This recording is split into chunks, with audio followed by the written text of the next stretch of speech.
Hello guys, welcome back to this channel. In this today's video, I'm going to show you how you can find the Marmot's Burrow Mound and grow a garden. Okay, let's get into it guys. I have just bought this Marmot pet from the Fall Festival pet shop.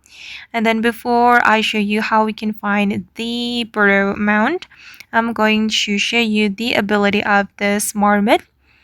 Okay, I'm going to view the ability. Okay guys, this is the ability. Every 8 minutes, burrows down in the ground and hides in a random mound. Finding the marmot will grant a fall-related reward. So it can give you fall-related reward, guys, if you can find the burrow mound. Basically, it's like a pancake mole and IMP pad from the previous update.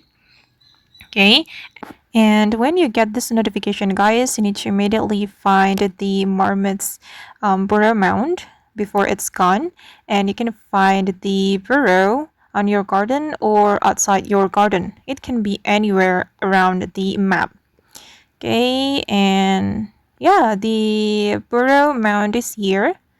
And you need to click on the burrow mound like this and you will get the fall related reward, and I got the maple leaf kite. That's so fun, but sometimes it's quite difficult to find the burrow mound, especially when there are a lot of players on the server. Okay, and that's all the tutorial for today. I hope this video will be useful for you. Thank you so much for watching and bye.